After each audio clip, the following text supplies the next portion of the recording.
आपको मिल गई है एक नौकरी, या तो आपने शुरू किया अपना खुद का एक बिजनेस जिससे आपकी आमदनी शुरू हो चुकी है, या तो आपकी अभी अभी शादी हुई है, या तो आप बच्चों की स्कूल फीस पे कर रहे हो, एजुकेशनल एक्सपेंसेस अपने बच्चों के जो भी स्कूल के होते हैं उसे लगातार पे करते रह रहे हो, या तो आपने रिटायरमेंट लिया और आप अपने ज़िंदगी की सेकेंड इनिंग्स को एंजॉय करने के लिए बिल्कुल रेडी हो चुके हो। तो ये वीडियो बिल्कुल आपके लिए है। तो आज के इस वीडियो में हम बात करने वाले हैं टर्म इंश्योरेंस के बारे में। और जैसे कि इसके नाम में टर्म वर्ड यूज़ किया गया है, जिसका मतलब होता है एक fixed period,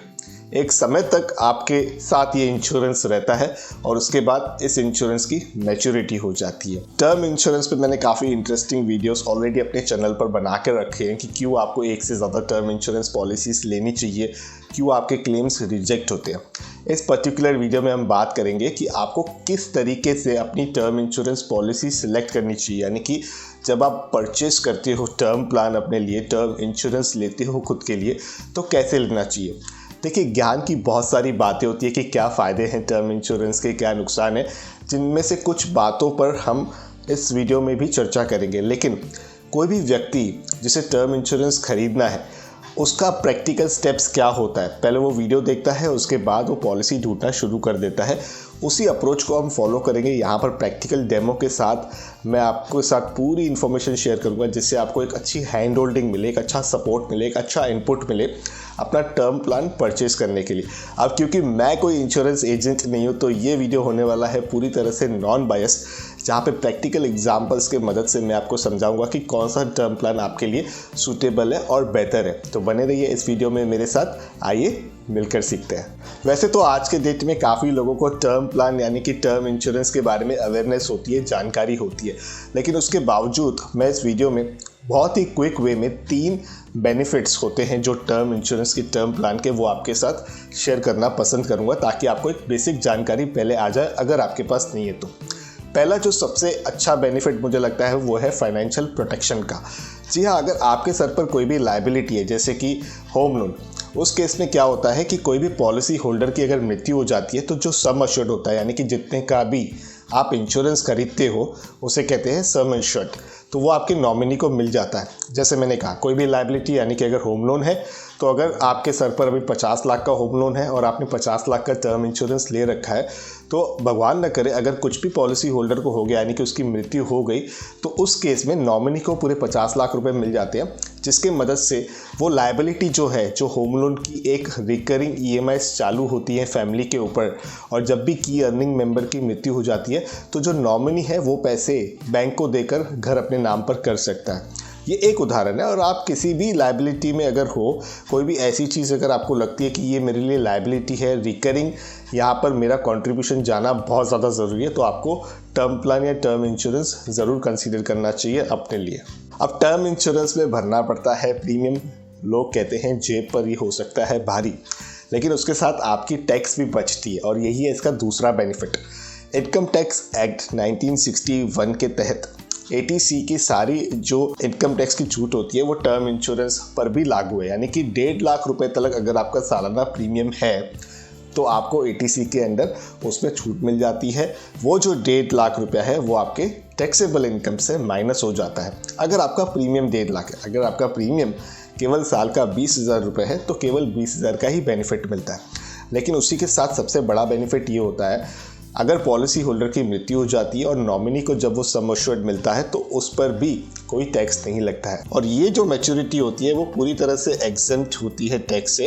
under section 1010D के तहत। अब जो तीसरा बेनिफिट है, यहाँ पर आपको फ्लेक्सिबिलिटी दी जाती है टर्म चूज करने के लिए। अब मान लीजिए किसी व्यक्ति की 35 साल की आज की उम्र है,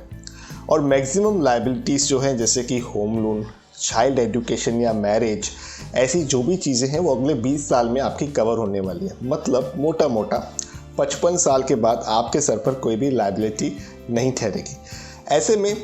अगले 40-50 सालों के लिए टर्म इंश्योरेंस लेने में शायद एक अक्लमंदी ना हो, क्योंकि आपको लंबी अवधि के लिए शायद प्रीमियम भरना पड़ सकता है। और अगर आप मिनिमम पीरियड के लिए भी प्रीमियम भरते हो और इंश्योरेंस लंबी अवधि का लेते हो, तो उस केस में भी आपका प्रीमियम बढ़ जाता है। यहाँ पर हमें रिस्क कवर जो चाहिए वो केवल 55 साल का चाहिए। तो ऐसे में जो व्यक्ति अगर 35 साल का है, जैसे मैंने मेंशन किया यहाँ पर एज ए एग्जांपल, तो वो केवल 20 साल का टर्म चुनेगा, जिससे उसकी प्रीमियम में काफ़ी बचत होगी, क्योंकि टर्म इंश्योरेंस हमेशा आपके रिस्क को हैच करने के लिए होता है और मेजॉरिटी ऑफ द रिस्क आपकी जो है, यानी कि जो आपकी लायबिलिटी है, वो कवर हो जाती है आपके 55 साल की उम्र तक। तो यहाँ पे टर्म जो सिलेक्ट करना चाहिए वो केवल 20 साल का सिलेक्ट करना चाहिए, अगर आपकी वर्किंग ऐसी, अगर आपकी लायबिलिटीज़ वहाँ तक मीट हो रही है तो। अब ये तो बात रही बेनिफिट्स की, लेकिन इस वीडियो का टॉपिक टर्म इंश्योरेंस बेचना नहीं है आपको, ना कि केवल इसके बेनिफिट्स बताने हैं। जैसे मैंने आपको वीडियो के इंट्रो में कहा, मैं कोई इंश्योरेंस एजेंट नहीं हूँ, तो यहाँ पर मेरा काम है आपको एक सही इन्फॉर्मेशन देना, एक सही जानकारी देना, जिससे आपको एक अच्छा इनपुट मिल सके, एक आपको सपोर्ट मिल सके कि किस तरीके का टर्म प्लान मुझे लेना है, किस तरीके का टर्म इंश्योरेंस मुझे सिलेक्ट करना है और कौन सी बातों का मुझे ख्याल रखना है। तो यहाँ पर 2 मुख्य बातें मैं आपके साथ शेयर करना चाहूँगा जब भी आप एक टर्म प्लान किसी भी कंपनी से लेते हो या टर्म इंश्योरेंस किसी भी कंपनी से लेते हो। तो पहला जो है वो CSR, यानी कि क्लेम सेटलमेंट रेशियो। किसी भी कंपनी का ये जो नंबर होता है क्लेम सेटलमेंट रेशियो का, वो बहुत इंपॉर्टेंट होता है, जिससे आपको पता चलता है कि इस कंपनी ने कितने क्लेम्स सेटल किए हैं।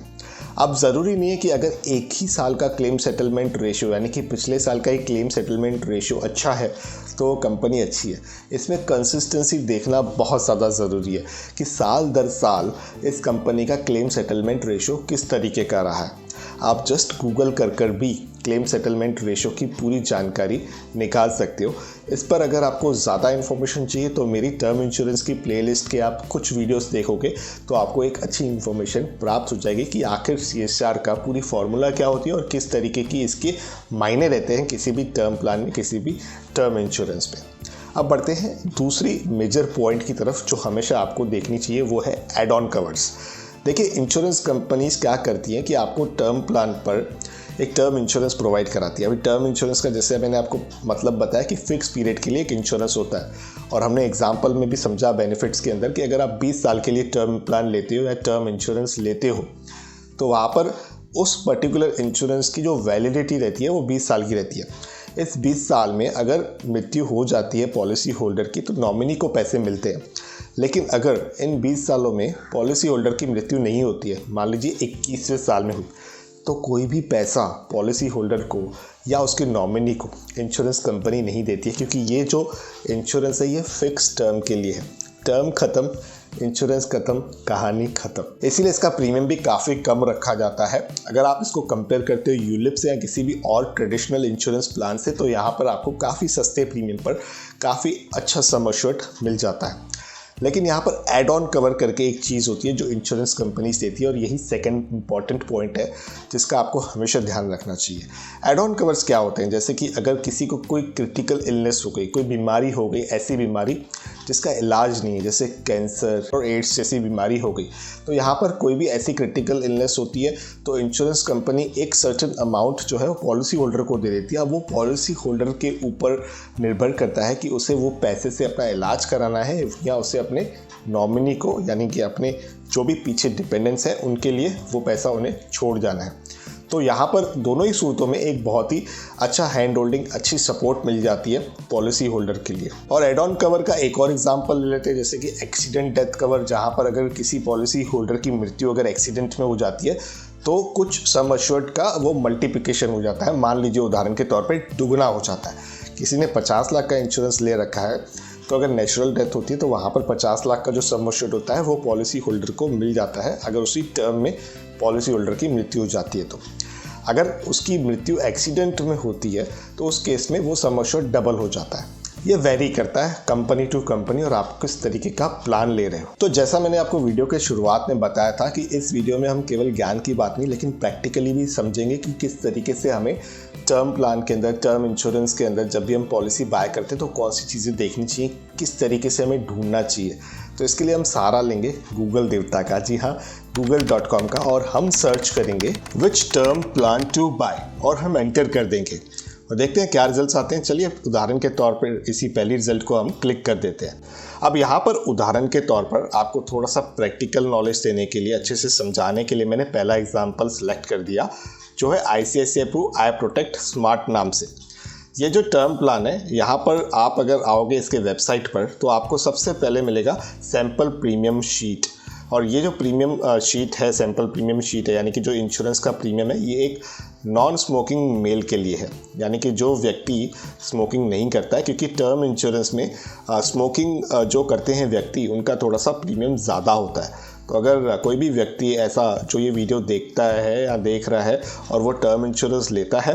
और अगर उसे स्मोकिंग हैबिट्स है, तो ये एडवाइजेबल रहता है कि आप उसे हमेशा डिक्लेयर कीजिए, भले ही प्रीमियम ज़्यादा आने दीजिए। उससे क्या होगा कि आगे चलकर आपका जब अगर क्लेम आता है कंपनी के पास, तो कंपनी उसे रिजेक्ट नहीं करता है, अगर आपने सारी चीज़ें, सारी जानकारियाँ अच्छे से डिक्लेयर की हुई हैं अपने पॉलिसी में। तो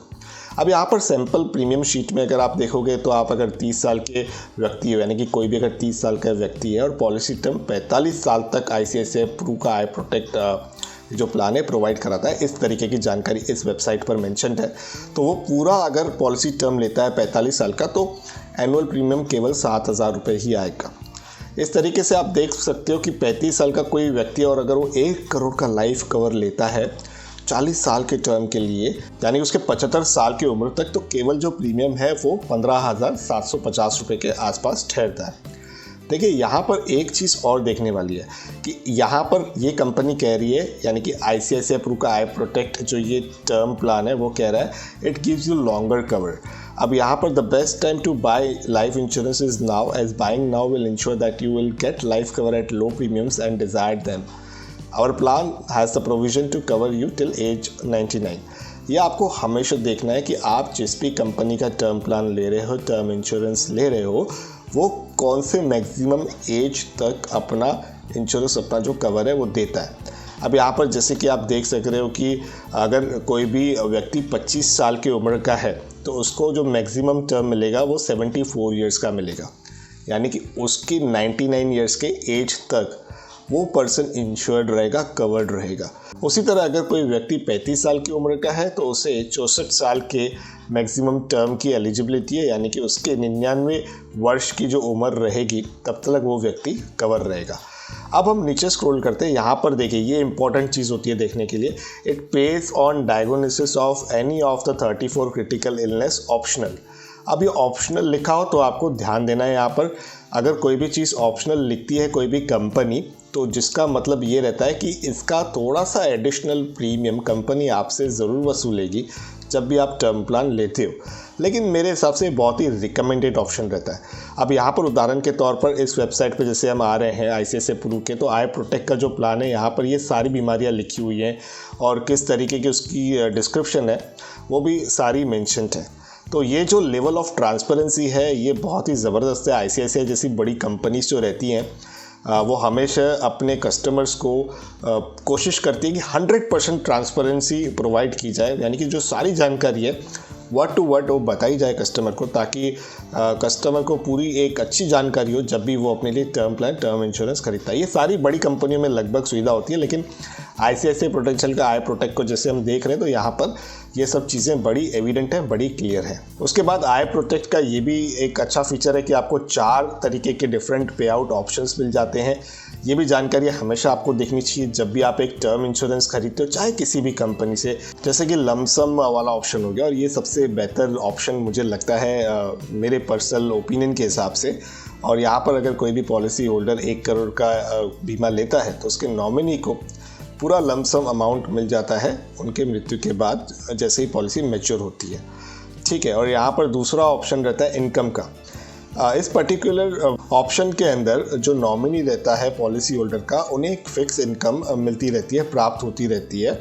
अब यहाँ पर होता क्या है कि पहले वाले ऑप्शन में एक लमसम अमाउंट मिल जाता है नॉमिनी को, लेकिन इस ऑप्शन में कुछ पर्टिकुलर पीरियड के लिए, जैसे कि यहाँ पर लिखा हुआ है कि 10 सालों के लिए नॉमिनी को एक फिक्स इनकम मिलती रहेगी। तो ये उनके लिए अच्छा है अगर वो सोच रहे हैं कि उनके नॉमिनी को एक इनकम के रूप में कुछ मिल जाएगा, क्योंकि काफ़ी लोगों को ये चिंता रहती है कि अगर 1 करोड़ रुपया मेरे नॉमिनी को मिल भी गया और मेरी इतनी ज़्यादा लायबिलिटीज़ नहीं है, लेकिन मैं एक अर्निंग मेंबर हूँ,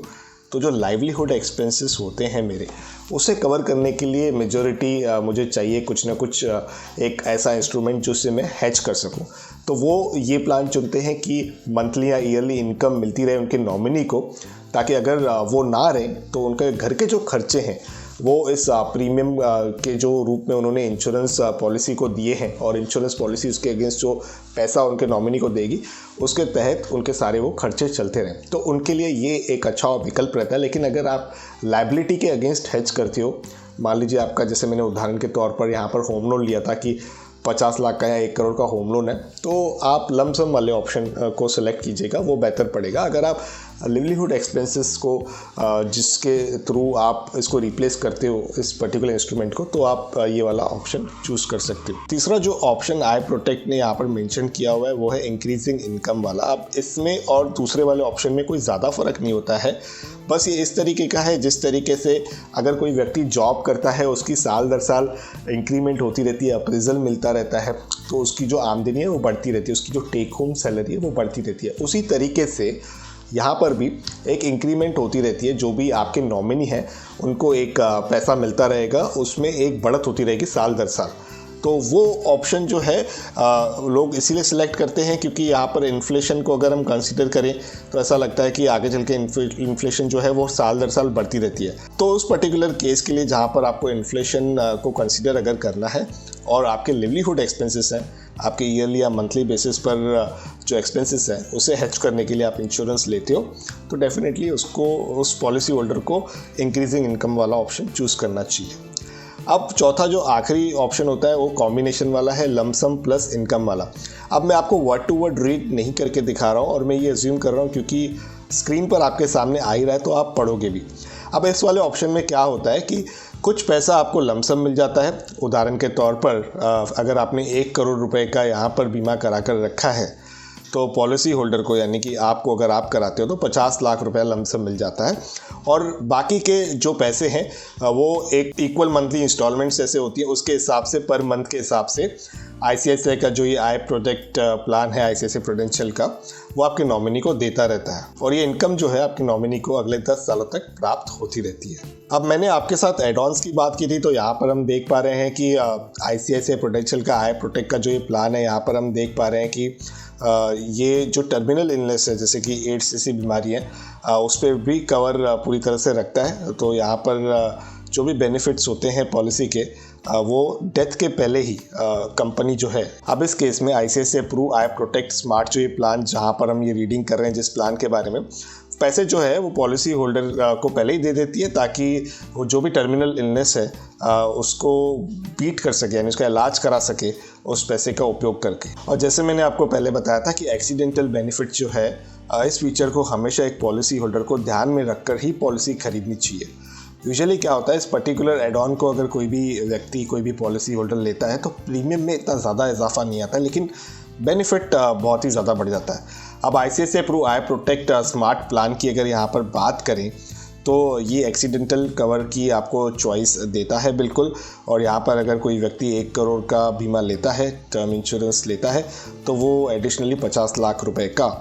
जो है वो एक्सीडेंटल बेनिफिट भी ले सकता है। तो कुल मिलाकर जो इंश्योरेंस कवर हो जाता है वो 1.5 करोड़ रुपए का हो जाता है। अगर पॉलिसी होल्डर की मृत्यु एक्सीडेंट की वजह से होती है तो नॉमिनी को जो है वो 1.5 करोड़ का पूरा बेनिफिट पहुंचाया जाता है। और आजकल बड़ा इंटरेस्टिंग फीचर हर बड़ी कंपनी लगभग प्रोवाइड कराती है। कोई भी विजिटर उनके साइट पर जब भी विजिट करता है वो है चेक प्रीमियम का। लेकिन यहाँ पर आईसीआईसीआई प्रूडेंशियल की अगर हम बात करें